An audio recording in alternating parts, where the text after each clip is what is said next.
deixar aqui. Bom, então eu escolhi esse tema, né, para a gente estudar um pouquinho hoje, a ginecologia e a endometriose na visão da medicina chinesa e o papel das fórmulas magistrais, as fórmulas chinesas no tratamento. Quando eu divulguei essa aula, em primeiro lugar, só me apresentando, né, para quem não me conhece, mas eu acho que quase todo mundo daí me conhece. Eu sou Tati Piva, sou farmacêutica, sou graduada em farmácia bioquímica e eu trabalho hoje como terapeuta da medicina tradicional chinesa, é, atendendo aí no consultório e dando aula de farmacologia e dietoterapia. Quando eu divulguei essa aula no Instagram, eu escrevi lá na legenda, né, que eu pretendia chegar num raciocínio para que a gente entendesse por que tanta coisa deságua no útero, né? Acho até interessante, né, um pensamento assim que vem, porque várias terapias alternativas que a gente vê hoje em dia como apoio, então tem toda a coisa das psicoterapias, a própria constelação familiar, a própria o sagrado feminino que as pessoas tanto falam, né?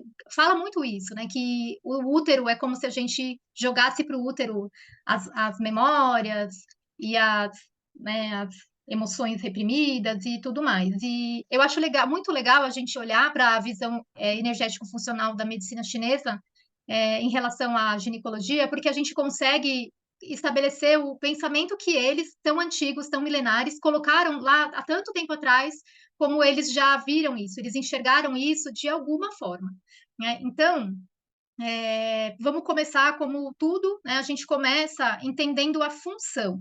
Por isso que eu escolhi começar falando da ginecologia, da fisiologia da ginecologia. Como é que a medicina chinesa vê a ginecologia? Como é que ela vê a fisiologia ginecológica? Então, para a medicina chinesa, o útero ele é um dos chamados Fu extraordinários. Por que que eles chamam de Fu extraordinários? Porque a gente sabe que os órgãos e vísceras, né, são divididos em 5 zan, né, 5 órgãos e 6 vísceras. Porém, tem algumas vísceras, tem alguns que são chamados de Fu extraordinários, por quê? Porque morfologicamente eles possuem uma cavidade, que é a definição dos Fus, mas eles têm uma função de armazenamento de substâncias vitais. O que são substâncias vitais? Essência, energia, sangue. Eles têm uma função de armazenamento e eles não eliminam resíduo metabólico, que é a função do ZAN. Né? Então, o útero é um deles. Lembrando que a gente tem 6 Fus extraordinários descritos, né? A gente tem o cérebro, a medula espinhal, os ossos, os vasos sanguíneos, a vesícula biliar, que além de um Fu normal, é um Fu extraordinário também, ela tem uma classificação dupla, e o útero, né? Que ele é classificado como um Fu extraordinário. Bem resumidamente, a função do útero, na visão energético-funcional, fazer acontecer a menstruação e fazer acontecer a gravidez. Então, é onde a menstruação acontece e onde o feto se desenvolve. Sendo que menstruação e gravidez são processos super complexos e que eles estão relacionados principalmente a 3 aspectos fisiológicos que a medicina chinesa define e tem aí como um princípio, né, para elaborar toda a teoria fisiológica. Então, quais são esses 3 aspectos fisiológicos? A função do Tianqi, que a gente vai ver daqui a pouco, o que é esse Tianqi, a função de 2 vasos maravilhosos, que é o Chunmai e o Renmai, e a função de 3 Zans muito importantes, que é o rim, o fígado e o baço. Então, é como diz aqui esse esquema. A menstruação e a gravidez são 2 processos fisiológicos que estão relacionados com a função do útero, que se apoiam nesses 3 aspectos fisiológicos. A gente vai ver agora, um por um, para a gente entender qual é a influência deles, tanto na função do útero quanto na disfunção uterina. Então, vamos começar com a função do Tianqi. O que é o Tianqi? O Tianqi é a energia essencial do rim que, quando chega num certo grau de plenitude, ou seja, num certo grau de amadurecimento, ativa o desenvolvimento e amadurecimento das glândulas sexuais. É nada mais que o nosso relógio biológico. né? Então, a gente, quando é criança, a gente passa por um processo, por uma fase que, digamos, que é uma fase de transição, que é a adolescência, que é a fase do amadurecimento. Então, esse relógio biológico trabalha para que todas as nossas glândulas sexuais se amadureçam e para que o nosso padrão hormonal mude, para que a gente tenha uma vida fértil, né? Um potencial, uma capacidade de fertilidade ativada. E assim também, quando a gente envelhece, esse mesmo relógio biológico, ele ativa o esgotamento dessa capacidade reprodutiva.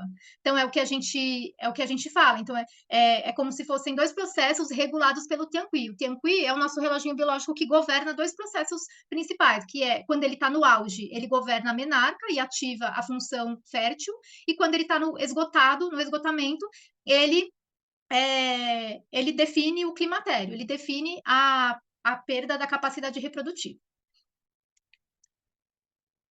O outro aspecto fisiológico é a função de dois vasos maravilhosos, que é o Chunmai e o Renmai. O Chunmai e o Renmai são dois meridianos que começam dentro do útero, lembrando que tem um terceiro meridiano que começa dentro do útero, que é o Tumai, né? Mas o Chunmai e o Renmai, eles são dois meridianos que começam lá dentro do útero, que eles estão muito relacionados com a fisiologia feminina. A gente vai ver por quê. Por quê? Porque o Chunmai, ele regula a energia e o sangue dos 12 meridianos, por isso que ele é chamado mar do sangue. E o Renmai, assim como é traduzido para o português, né, o vasoconcepção, ele regula todos os meridianos Yin. Então, ele tem uma função de controlar o feto, e aí ele é chamado de mar dos meridianos Yin. Então, por aqui a gente já está vendo que a mulher, ela tem uma natureza que depende muito do yin e do sangue, né? E aí, a plenitude ou a insuficiência do Chunmai e do Renmai, eles estão sob regulação do que a gente viu agora há pouco, que é o Tianqi. Então, tanto a saúde do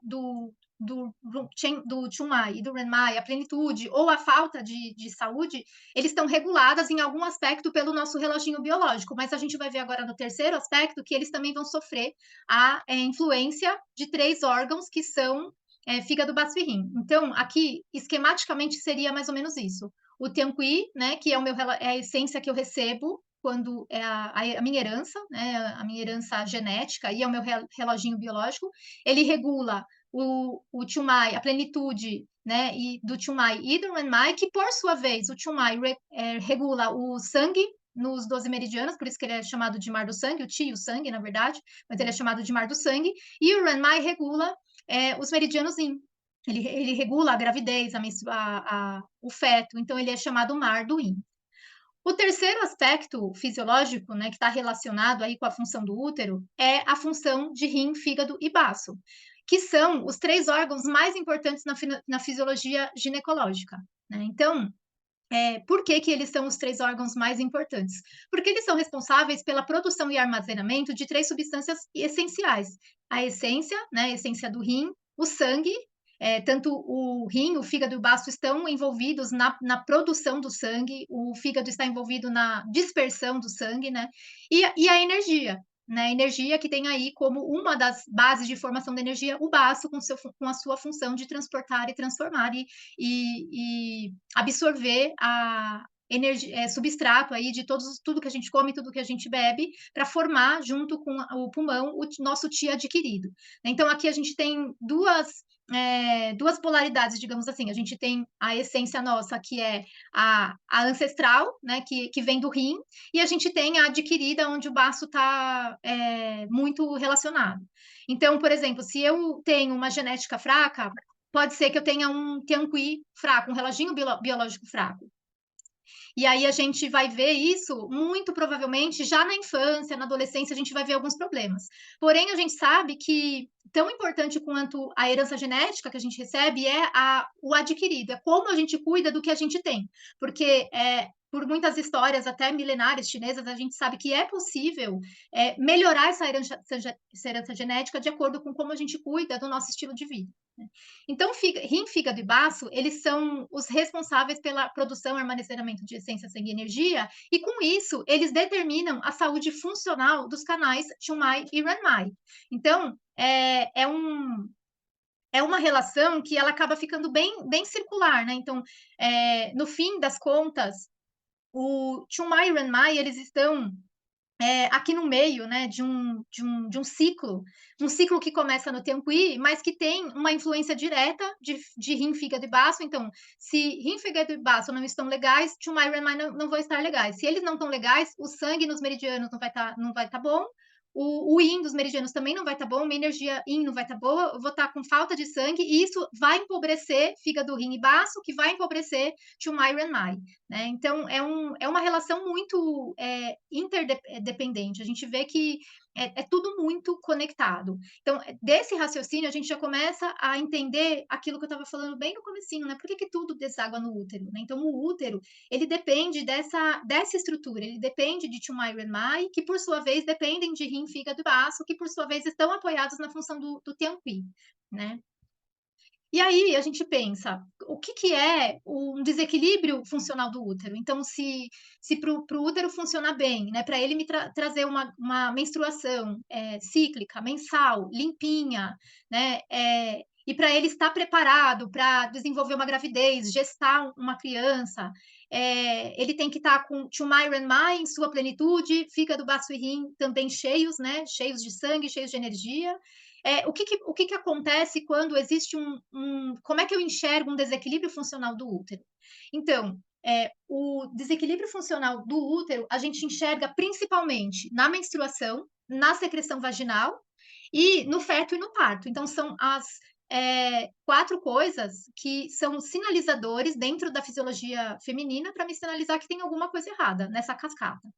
As causas são variadas, mas como a gente citou que o útero se apoia em 3 aspectos fisiológicos principais, também esses 3 aspectos vão estar envolvidos na disfunção do útero, então, no desequilíbrio do útero. Ou seja, a descoordenação entre o Qi e sangue, a disfunção de rim, fígado e baço e a insuficiência do Tumai e Renai. Vamos ver cada um deles agora, para a gente entender como é que eles podem afetar. No primeiro caso, né, uma falta de coordenação da energia e do sangue. Então, vamos partir do ponto de que tanto a menarca, quanto a gravidez, quanto o próprio parto, a lactação, elas se utilizam do sangue, precisa do sangue para acontecer. O útero tem sangue na sua raiz, né? Então, a gente sabe que quando tem uma menarca muito atrasada, pode ser que tenha um Tianqi, uma essência deficiente, ou pode ter um sangue de fígado deficiente. Quando eu tenho uma gravidez com vários problemas, com sangramentos, com outros problemas. Aí também eu sei que tem algum problema entre falta de coordenação de sangue, algum problema com o sangue, até mesmo a lactação. A gente sabe, a lactação ela precisa do sangue para acontecer, né? O leite formado ali da mesma raiz do, do sangue. Tanto que quando tem mulheres que estão com hipogalactia, a gente pensa, né, em dois caminhos possíveis. Ou esse sangue estagnou, ou o fígado estagnou e esse sangue deu uma secada, ou a pessoa tem deficiência de sangue mesmo, de TI de sangue, e não está se formando leite suficiente. E aí, para se utilizar do sangue, tem que ter necessário haver uma harmonia com o Ti, né? Ti e sangue, eles têm uma relação muito, muito próxima, né? Então, como é que a gente pode enxergar isso no quadro de uma mulher, por exemplo? Então, através da observação, né, de sintomas como ou um sangramento excessivo, ou irregularidades menstruais, ou irregularidades do ciclo, ou uma menstruação de um fluxo muito baixo, uma oligomenorreia, ou muita cólica menstrual, dismenorreia, ou falta de menstruação, a amenorreia, ou mesmo a formação de massas, esses sintomas, eles me dizem que eu posso ter 5 possibilidades, né, que pode estar acontecendo aqui. Ou eu tenho um calor patogênico no sangue, ou o fígado não está armazenando sangue suficiente, ou ele está drenando em excesso, ou o baço não está controlando o sangue, ou eu tenho um processo de estagnação, ou eu tenho uma energia yang insuficiente, né? São as causas que desarmonizam energia e sangue. No segundo aspecto, né, quando eu tenho um bloqueio funcional de rim, fígado e baço, a disfunção de qualquer um deles vai afetar a energia, vai afetar o sangue e vai afetar o útero em algum momento. Por quê? O rim é a raiz do yin e do yang de todo o corpo. Não tem como o yin do rim estar muito deficiente ou o yang do rim estar muito deficiente e isso não se manifestar em algum momento no útero, seja médio, seja longo prazo. O fígado, a gente sabe que um órgão aí que tem uma questão muito importante, uma influência muito importante do yin e do sangue, né, para a menstruação, e o Qi, sendo que o Qi do fígado é um aspecto que é muito importante para regular a drenagem e dispersão, né, então também tem uma influência muito grande na fisiologia do útero. E o baço, né, com todo o Qi e Yang do baço tem uma função fundamental, né, em produzir sangue, em produzir energia, e também o baço tem uma questão do Yin Qi, né, que é aquela energia que mantém o sangue dentro dos vasos. Então, em alguns casos, quando eu tenho sangramento excessivo, a gente pode considerar essa falta de coordenação entre o sangue e a energia como também um problema envolvendo o Yin Qi, tá? E tudo isso vem de onde? Tudo isso pode vir, né, ou de um desequilíbrio, como eu falei, ou de um desequilíbrio mesmo genético, né, ou seja, a pessoa já vem com uma herança fraca, ou até mesmo com questões relacionadas ao estilo de vida. Então, um desequilíbrio emocional, o desequilíbrio cansaço-descanso, né, eu canso, eu não reponho suficientemente a energia, a própria dieta, né, a gente sabe que a dieta desempenha um papel fundamental nas reposições nutricionais, na saúde do baço, né, e também atividade sexual em excesso, que conta aí muito para as disfunções de rim, né, para consumir a essência do rim, o yin do rim, né, entre outros. A gente poderia citar outras coisas, doenças crônicas que consomem o Qi, consomem o sangue, mas enfim, um deles disfuncionando, um deles estando bloqueados funcionalmente, isso vai afetar o útero. Por quê? Porque vai afetar o sangue, vai afetar a energia, vai afetar Tumai e Renmai. E por último, né, o terceiro ponto que explica o desequilíbrio funcional do útero está em insuficiência de Qi, sangue em Tumai Renmai, né? A abundância de energia e sangue em Tumai Renmai é a base da boa atividade funcional uterina, né? O Tumai é aquele vaso que passa no meio do corpo, né? O Tumai é um vaso maravilhoso, né, que a gente fala que tem uma correspondência com o meridiano Yang-Min, ou seja, o meridiano Yang-Min é aquele que circula muita energia e muito sangue, né? O próprio nome dele descreve isso. É como que se a gente for transportar, né? Se a gente for falar do Yang-Min nos canais regulares, o Yang-Min é o meridiano do intestino grosso e do estômago. É um meridiano que circula muita energia e muito sangue. A deficiência funcional do baço e do estômago, ou seja, os responsáveis pela digestão, pelo transporte, transformação, produção do Qi, produção do sangue, leva à insuficiência do Yang-Min, que por sua vez leva à falta de energia em Tumai e Renai. Então, por isso que a gente fala lá que fígado, baço e rim, eles têm uma importância crucial em manter a saúde do Tumai e do Renai, né? Então, sempre que eu tô com uma disfunção de fígado, baço e rim, o Yang-Min vai ficar deficiente.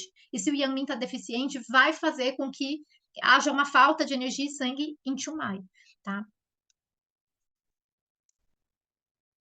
Em resumo, a gente poderia dizer que o desequilíbrio funcional uterino está relacionado com o desequilíbrio funcional de todo o corpo, ou seja, o desequilíbrio em um sistema integrado acontece em aspectos tanto das funções yin quanto das funções da função yang, da energia, do sangue, dos órgãos, das vísceras, dos meridianos, dos colaterais, ou seja, não tem como separar as coisas, né? O nosso corpo, na visão energética funcional da medicina chinesa, ele é todo conectado, todo conectado. Muitas vezes eu fico querendo isolar uma síndrome, mas isso muito por fins didáticos, porque na vida real está tão conectado que muitas vezes a gente não consegue pegar o fio da meada e ver de onde começou tudo isso.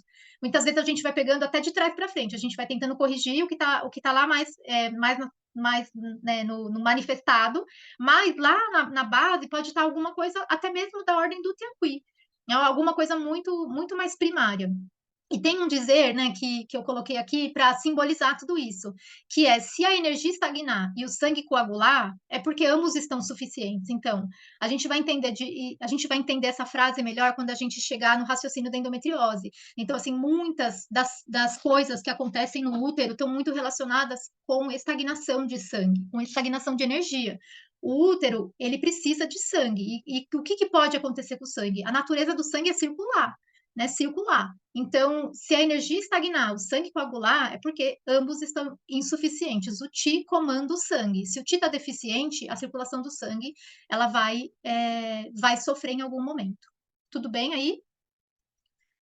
Agora eu vou passar aqui, a gente vai passar para o próximo tema, né? Para o próximo tema do nosso estudo aqui, que eu poderia, por exemplo, ter pegado infertilidade para falar. Eu queria pegar alguma coisa que seja uma disfunção do útero, né? Poderia ter pegado a infertilidade, poderia ter pegado a dismenorreia, que é a cólica menstrual, poderia ter pegado a TPM, né? Então, eu resolvi pegar endometriose porque eu acho que é uma doença que está muito em alta, né? Cada vez mais mulheres, tanto novinhas quanto mais velhas, estão tendo achados aí clínicos, achados de exame, né, de endometriose, e acredito que a medicina chinesa ela tem um potencial muito grande para ajudar a tratar isso, muito às vezes maior e mais confortável para a mulher do que só a medicina ocidental isoladamente, né? Eu acho que pode ter um apoio aí muito importante, às vezes até de impressionar, né, mesmo os nossos olhos ocidentais. Então, aqui para falar da endometriose, eu vou começar falando do olhar ocidental da endometriose. O que, que é a endometriose e como que ela acontece no olhar ocidental? Então, por definição, a endometriose é um crescimento do endométrio, né, que é o tecido que forra o útero, é o crescimento do endométrio fora do útero, né? Então, onde fora? Ele pode crescer nos ovários, ele pode crescer nos ligamentos, ele pode crescer no peritônio, ele pode crescer no intestino, ele pode crescer na bexiga. Eu já vi até pessoas com o endométrio na vesícula, né, biliar. Então, por que acontece isso? Como que acontece isso, né? Então, o endométrio, ele é um tecido que ele se renova a cada ciclo menstrual. Um grupo celular de alta taxa metabólica. Ele se renova a cada ciclo. A cada mês, ele cresce e se prolifera na primeira metade do ciclo e ele descama na segunda metade, que é o que acontece, que a gente chama de menstruação. O endométrio, para fazer esse ciclo, ele responde a estímulos hormonais, principalmente dois hormônios que são o estrógeno e a progesterona. Então, todo esse processo de crescer, proliferar e depois descamar é governado, é como se fosse uma orquestra, né? Ele é governado por esses dois hormônios, principalmente por esses dois hormônios que são estrógeno e progesterona. E as células endometriais, mas mesmo porque mesmo assim a gente pode se perguntar, mas como que o endométrio vai parar na bexiga? Como que ele vai parar? Até que a bexiga está perto ali anatomicamente do útero, né? Ela está ali na frente do útero mesmo, mas como é que ele vai parar lá na vesícula? Como que ele vai parar no intestino? Então, as células endometriais, elas não são exclusivas do endométrio. Isso é um fenômeno que se chama metaplasia celômica, né? Então, assim, existe uma teoria de que células indiferenciadas do peritônio pélvico, elas podem ter uma capacidade de se diferenciar, dando origem ao tecido endometrial. Então, a gente sabe que as células notas, elas nascem num modo indiferenciado. Todas as células não nascem maduras, elas nascem lá na nossa medula, elas estão indiferenciadas. O que diferencia elas? São estímulos, né? São comandos, digamos assim, comandos fisiológicos que a gente tem, né, gravado, que eles falam, olha, ela vai ser um endométrio, essa célula vai ser um hepatócito. Então, existe uma teoria, né, de que essas células indiferenciadas, por conta delas não serem de exclusividade do endométrio, estímulos hormonais fazem com que ela se diferencie em endométrio. Qual que é o prejuízo disso? O prejuízo é que o endométrio, ele sangra, ele descama. Então, por exemplo, se uma pessoa, uma mulher, ela tem células endometriais no intestino, ela vai menstruar pelo intestino, quando ela está na fase menstrual. Então, o problema são os sangramentos, eles sangram, eles doem. Então, por exemplo, se o endométrio ele está se ele se proliferou no ligamento, não sei para vocês que têm aí pessoas em tratamento, mas eu tenho pacientes que têm muita dor no quadril. Por quê? Porque a endometriose ela faz aderências, né? Ela cresce ali no peritônio, ela faz com que os tecidos eles ficam aderidos. O que fica aderido não tem circulação. E aí a pessoa experimenta muita dor, né? Como é que a medicina ocidental olha, né, para a parte sintomática? Então, isso é muito variado em cada mulher. Muito variado, no consultório a gente consegue muito ver isso. Então, pessoas que têm muita cólica, tem pessoas que têm até, além da cólica, que é a cólica durante o período menstrual, as pessoas têm muita dor pélvica, que muitas vezes eles chamam de esqueci, me fugiu o nome agora. Inflamação pélvica. Tem pessoas que têm um volume menstrual muito alto, a própria infertilidade pode se dar por conta, né, dessa condição. Alterações intestinais, na maioria das vezes, a endometriose ela dá constipação, enxaqueca, né, dores pelo corpo, edema. Se a gente olhar para esse conjunto de sintomas que a medicina ocidental associa com a endometriose, se a gente olhar com o olhar da medicina chinesa, a gente vai ver aqui coisas que estão associadas com o que a gente estava falando no começo, com disfunção de rim, fígado e baço. Né? Então, assim, a gente pode até pensar, são coisas que se fossem que tem que ser vistas lá atrás para poder garantir que a pessoa não vai sofrer tardiamente com essa condição.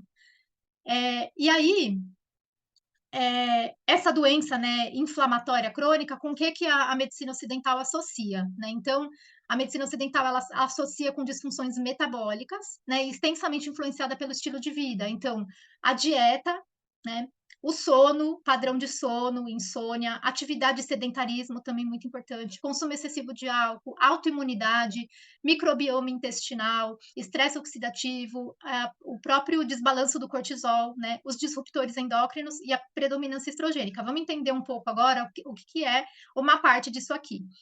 Então, a gente tem um mecanismo, né, hormonal. A gente sabe que o cortisol ele está muito relacionado com o estresse, né? Então, o cortisol tem toda uma função mesmo que é dele, né? Um hormônio muito importante, porém, ele é o hormônio mais associado com o mecanismo do estresse.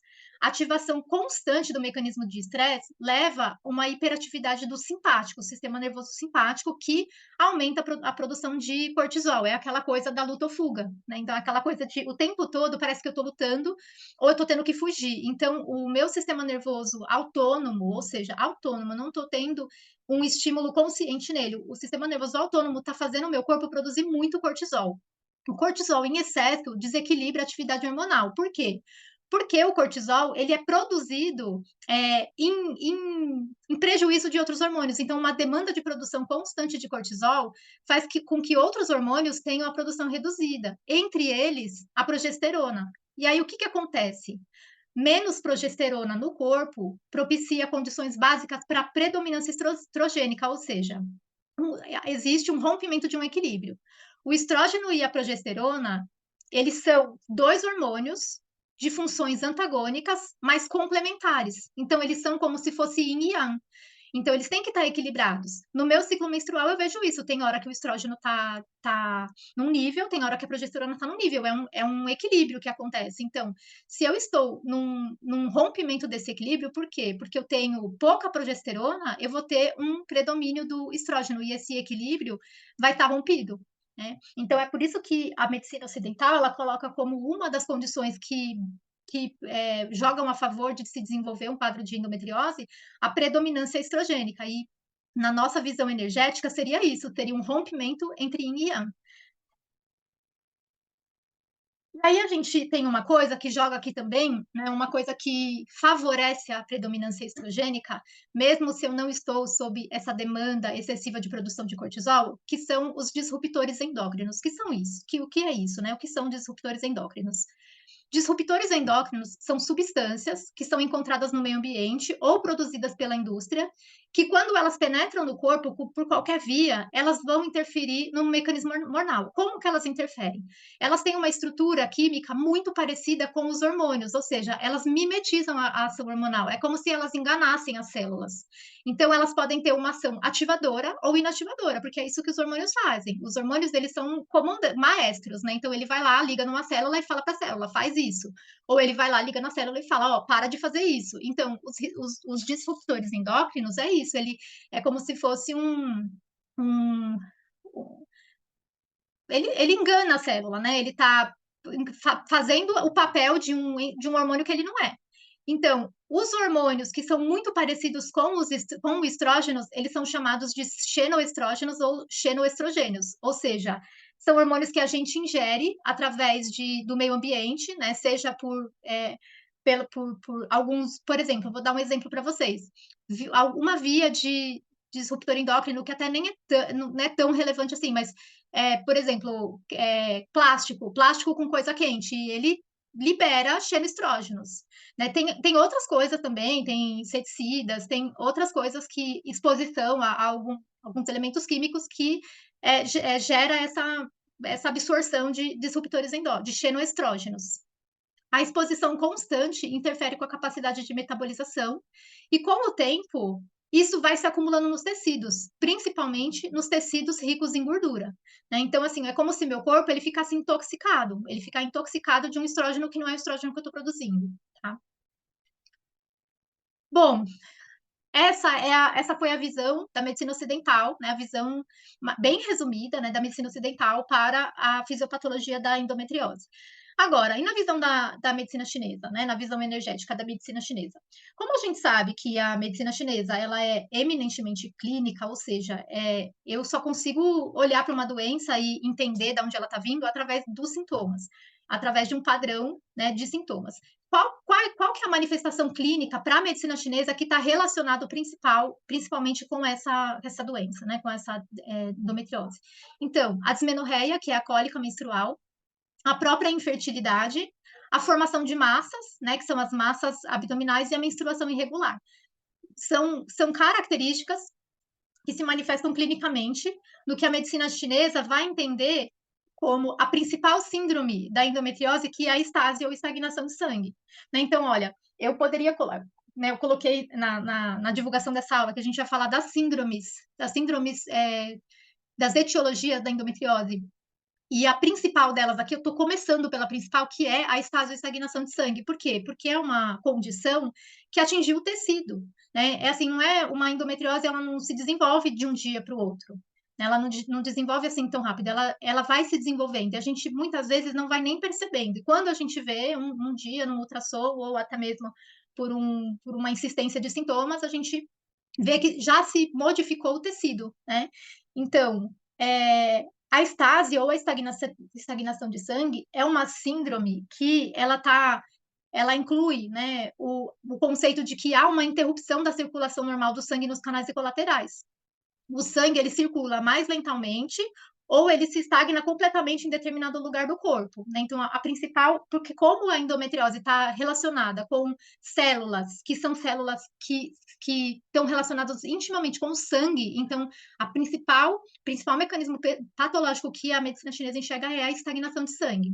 Só que a estagnação de sangue, ela não é uma síndrome que ela se desenvolve assim como falei para vocês, ela não é uma síndrome primária, não é uma coisa que assim o sangue fala, vou estagnar, estagnei. Não, ela é uma síndrome secundária. A estagnação de sangue, ela pode estar como resultado de outras síndromes, que são elas, ou a estagnação do Qi, né? Quando a gente fala de estagnação do Qi, a gente sempre pensa a estagnação do Qi do fígado, né? Porque o fígado é o comandante do Qi, é ele que está a cargo de movimentar o Qi, de fazer drenagem e dispersão, né? Do Qi no leito de sangue no leito vascular, né? De mandar o Qi para cima, para baixo, para fora e para dentro.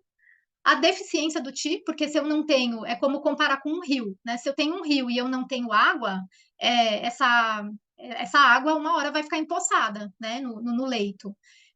Então, ela pode ser uma síndrome que é resultado da deficiência do Qi, a própria deficiência de rim, né? Quando eu falo de deficiência de rim, eu estou falando de deficiência do yin, deficiência do yang, até mesmo a deficiência da essência do rim, que uma hora que ela vai, a deficiência da essência, ela se manifesta não tão polarizada, né? Eu posso ter dentro da essência do rim sintomas de deficiência de yin ou sintomas de deficiência do yang. Mas o que eu sei é que se esse rim ele está deficiente, o fígado e o baço vão sofrer essa deficiência também. Ou eu não vou ter sangue suficiente, eu não vou ter yang suficiente, eu vou ter função deficiente, ou vou ter função suficiente.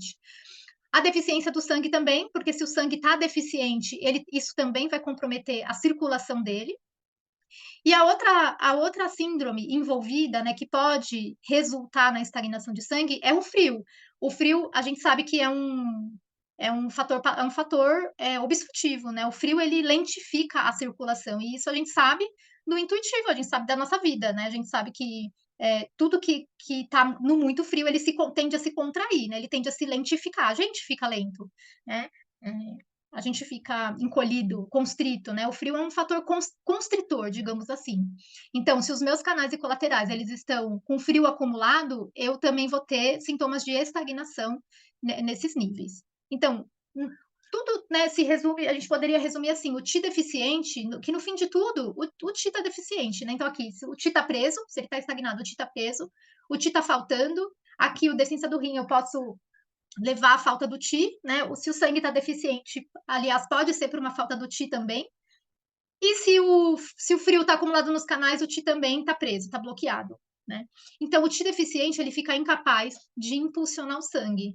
E essa seria a nossa visão por baixo de uma síndrome que fica em evidência quando eu estou trabalhando com uma estagnação de sangue, ou como eu estou trabalhando com uma endometriose, que é estagnação de sangue. Só voltando aqui um pouquinho, né, na manifestação clínica, eu peguei, assim, alguns casos no consultório, e eu já peguei, por exemplo, casos de mulheres que não têm nenhum sintoma.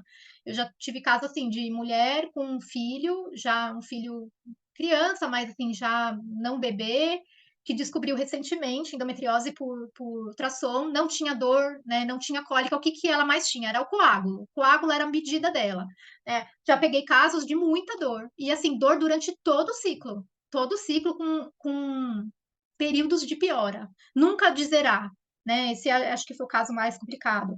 É, já peguei recentemente uma gestante de 11 semanas que engravidou sem saber porque ela tinha endometriose. E os médicos falaram que se ela quisesse engravidar, ela tinha que fazer uma cirurgia. E ela engravidou, né? Então, isso é muito variado, né? Cada caso é um universo e essas manifestações clínicas não são obrigatórias em todos os casos. Você pode encontrar uma mulher que não tenha dor, não tenha cólica, não tenha sintomas muito característicos. Mas aí quando elas fazem o exame de imagem, aí o exame mostra, tá? Bom, e aí, qual que é o papel das fórmulas nesse tratamento? Então, a endometriose é uma condição que, preferencialmente, ela precisaria de todos os recursos que a gente tem, né? Muitas vezes a gente precisa da moxa, muitas vezes a gente precisa, né, sempre das agulhas, na aurículo, mas as fórmulas, elas têm um papel de muito peso no tratamento pela potência terapêutica que as ervas têm em mover o sangue. Porque se eu estou dizendo que a principal síndrome é a estagnação, para mover o sangue, porque atingiu a matéria, eu preciso de um recurso potente. E as ervas, elas têm essa potência terapêutica. E dentro das categorias de fórmulas e de ervas que a gente tem, a principal categoria que se relaciona com isso é a categoria das fórmulas que regulam o sangue. Por quê? Porque regular o sangue, para o sistema de tratamento da medicina chinesa, regular o sangue envolve dois aspectos. Regular o sangue envolve tanto tratar o sangramento excessivo, quanto tratar a estagnação do sangue. Né? Então, eu posso tanto, com as ervas que regulam o sangue, eu posso tanto tratar uma trombose, quanto um sangramento, por exemplo, sei lá, uma hemorragia, né? Então, pela potência que essas fórmulas, que essas plantas têm em regular o sangue, elas são a categoria principal no tratamento de uma pessoa que está apresentando um quadro, uma condição de endometriose. Porém, como a gente viu, né, durante todo o raciocínio dessa aula, como a gente viu essa estagnação, ela vai ser secundária a outras síndromes primárias, eu tenho outras categorias de fórmulas que poderiam se relacionar com isso. Então, quais são? As fórmulas tônicas de Ti, né? Se na base disso tem uma deficiência do Ti, as tônicas de Yin, as tônicas de Yang, as harmonizantes, né? As harmonizantes que elas cuidam muito da relação entre fígado e baço, as fórmulas que regulam o Ti, porque as fórmulas que regulam o Ti, elas lidam muito com a estagnação do Ti do fígado, e as fórmulas que aquecem, que elas vão desempenhar um papel aqui muito importante. Aqui eu nem coloquei uma categoria específica, porque elas são geralmente, né, são as que aquecem, então geralmente elas vão ter canela na composição, seja o Cuiti, que é o raminho da canela, ou seja o Roqui, que é a casca mais grossa da canela, né? Aí eu vou colocar aqui vou começar, né, falando de uma fórmula que é uma fórmula representante da categoria das que regulam o sangue. E por que eu escolhi essa fórmula? Eu escolhi essa fórmula porque a gente tem aqui, em primeiro lugar, a gente tem aqui para usar, né? E também porque essa fórmula ela foi criada justamente para tratar essa condição de estagnação de sangue dentro no útero. Então, essa fórmula Dentro das categorias da farmacologia, a gente tem subcategorias. Essa fórmula está na subcategoria das fórmulas que aquecem a menstruação e dissipam a estagnação de sangue. Então, a história dela é que ela foi criada por um médico muito famoso, chamado Chan Chun Chin, para tratar a estagnação de sangue de mulheres durante a gravidez.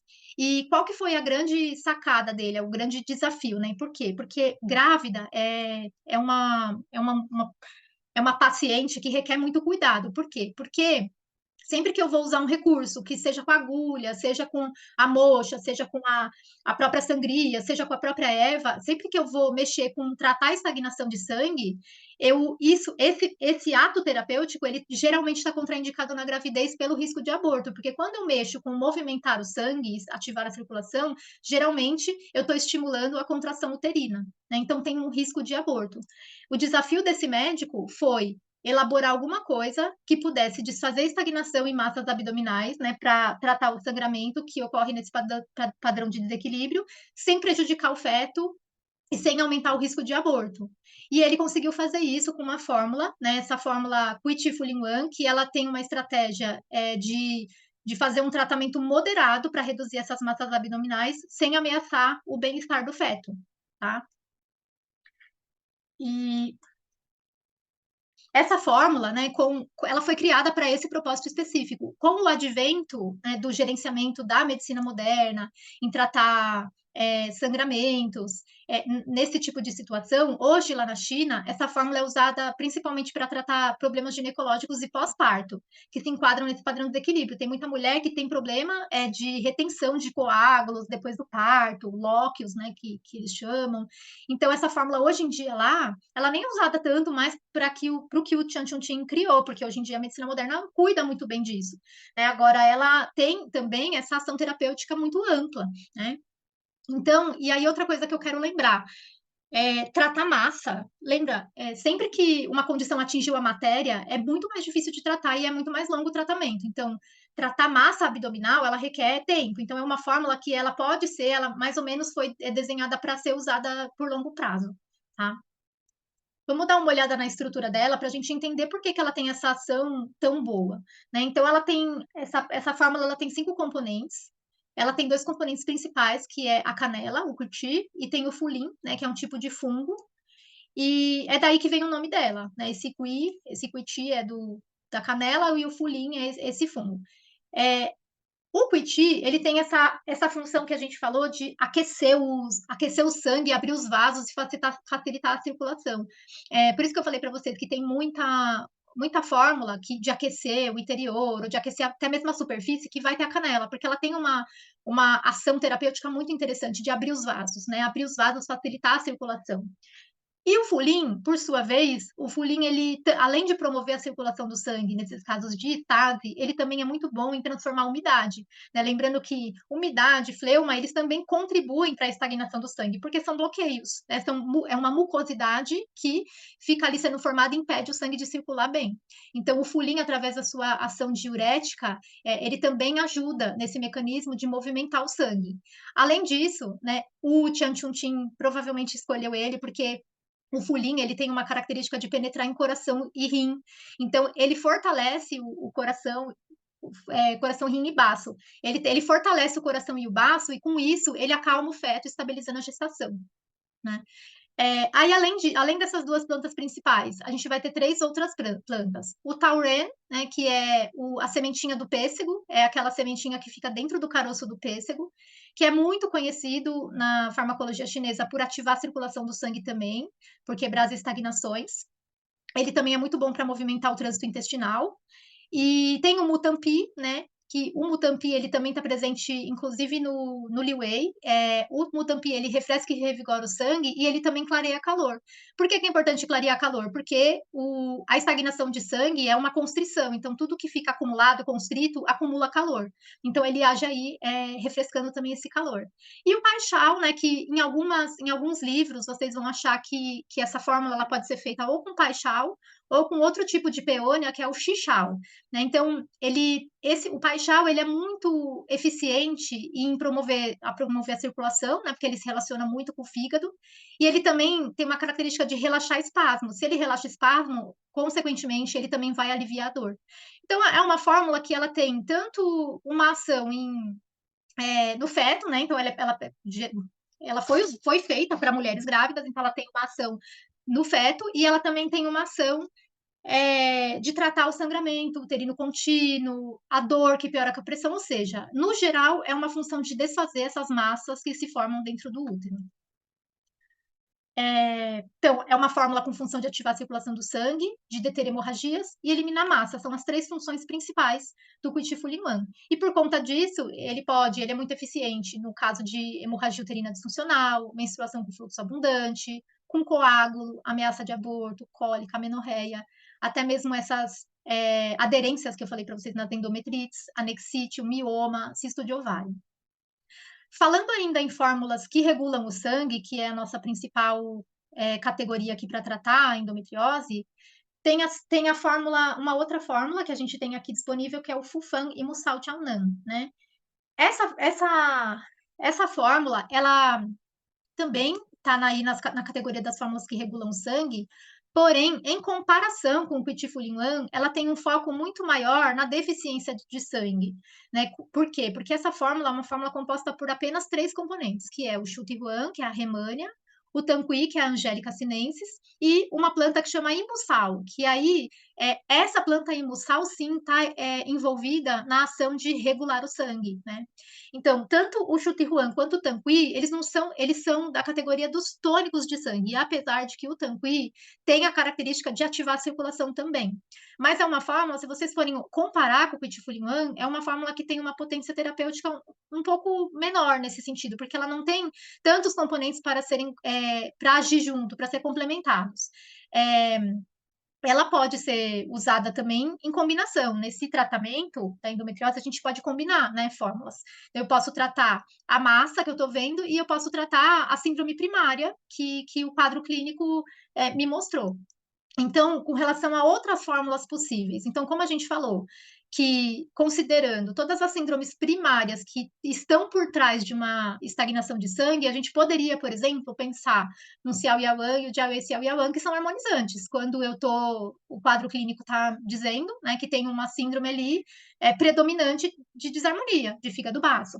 Ou eu posso também pensar o Pachenwan, o Puchun Itiwan, o Sichuan da Buan, são tônicas de Qi. Então, quando essa estagnação de sangue está sendo secundária à deficiência do Qi, né, deficiência do Qi do sangue, eu posso pensar também numa dessas três formas. O Quifu Tihuan, quando o Yang tá proeminente, aí que o Yang está faltando. Até mesmo, que eu acho um pouco, para mim, é um pouco mais raro. Eu nunca peguei um quadro desse. Quando o Yin está deficiente, eu posso pensar no Liu Wei Tihuan. E eu coloquei aqui o Su Yansun, né? No caso de ele é um tônico de essência. Por que que eu coloquei um ponto de interrogação aqui? Porque eu nunca vi um quadro de endometriose compatível assim com a ação, com o mecanismo de ação dessa fórmula, porque assim, essa fórmula ela tem uma pegada mais adstringente. E a mulher que manifesta uma endometriose, uma estagnação de sangue, no geral, tanto que a gente até colocou lá nos sintomas, no geral ela é mais constipada, no geral, os líquidos eles não estão escapando do corpo. Na verdade, os líquidos eles estão trancados, digamos assim, né? Eles estão mais presos. Então, eu não sei. Por que que eu coloquei aqui? Porque cada caso é um universo. Então, isso vai muito do caso. Então, pode ser que tenha uma pessoa que chegou e ainda mais que a gente pega casos, os casos eles não são estáticos. Eles o tempo todo, uma deficiência de yin não vai ficar deficiência de yin para sempre. Ela vai transicionar. Porque lembra, um dos princípios muito básicos entre yin e yang é a intertransformação. Então, uma pessoa que está deficiente de Yang, ela vai ficar deficiente de Yang ela vai ficar uma hora, vai transicionar. Então, tem que ver também o momento que a gente pega o quadro clínico, porque pode ser que ele esteja manifestando sintomas de uma síndrome e sintomas de outro e sintomas da intertransformação.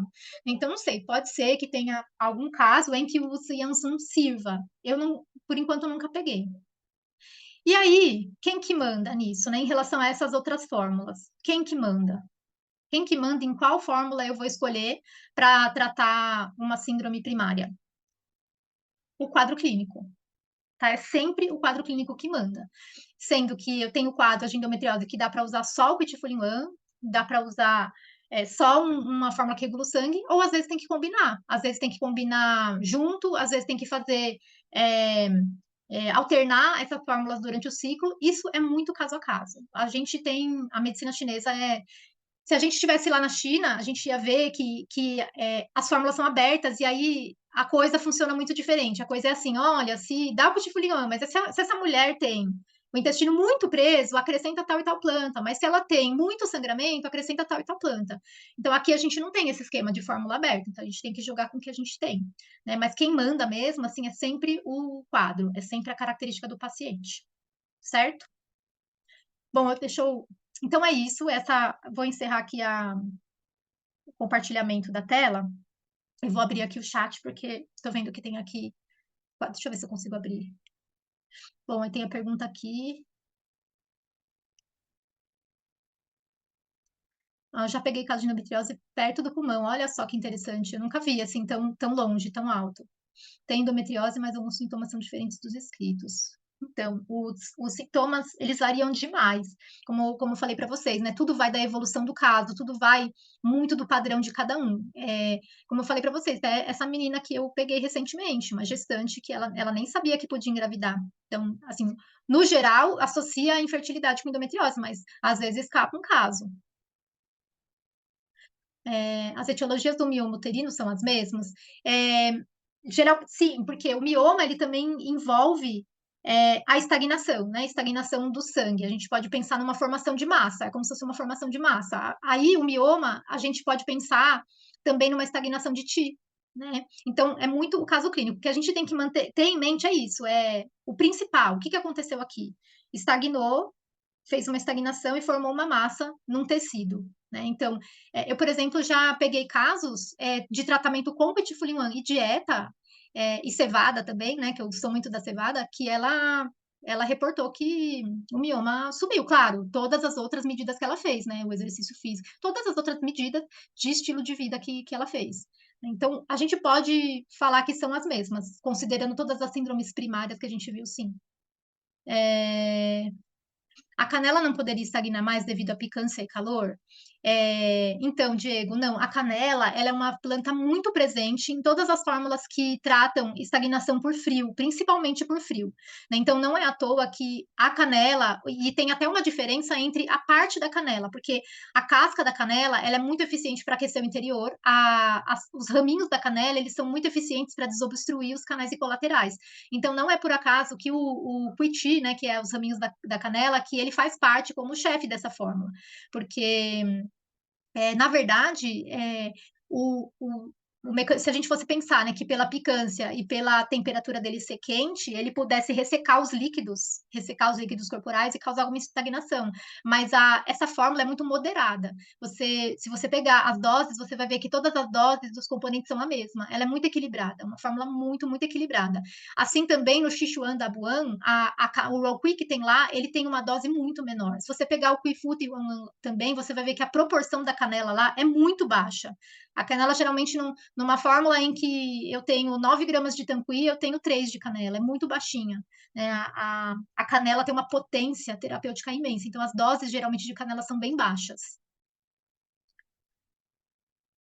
Tati, para paciente que não tem condições de comprar fito, qual planta você indicaria para movimentar o sangue?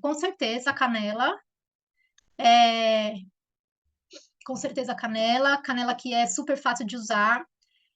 Se dependendo da síndrome que essa paciente tem por baixo, assim, a casca de mexerica também muito bom para se a paciente tem essa formação de fleuma, né, por baixo, mas de qualquer jeito, a casca de mexerica movimenta o Ti. Eu uso muito a cevada para trabalhar a estagnação de Ti, de fígado, que é muito eficiente. E lisa, sempre, a Camellia sinensis. Camellia sinensis, o chá verde, o chá preto, o tieguanin, o puar, tudo, esses chás, eles são excelentes, excelentes. Então, tem muita coisa que dá para fazer sem ser com a própria, com a fórmula fechada. Mas com certeza, assim, uma pessoa que não tem condições, assim, não pode faltar uma estratégiazinha com canela. Além dos pontos para a síndrome de base, que pontos de acupuntura você usa para endometriose? Então, eu não deixo de usar os pontos que se relacionam com o Tumai Renmai, que é o pulmão 7 e o BP4, né? Os pontos de abertura, né? O pulmão 7 de abertura do Renmai, o BP4 de abertura do Tumai. Os pontos locais, né? Então, os pontos, o VC4, o VC6, VC4 e os companheirinhos dele, né? O estômago 28, o estômago 29, às vezes até o VC3, o VC2, dependendo do caso, da extensão. É... E aí, assim, de resto, pontos que se relacionam com fígado, baço e rim, então BP6 não pode faltar de jeito nenhum. BP6 é ponto de reunião dos três canais do pé, né? Aí depende do quadro. Aí o resto depende muito de quadro, né?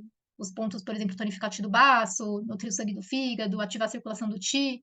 Aí são pontos muito característicos dos quadros. Essas fórmulas têm contraindicação para paciente com lúpus? Olha,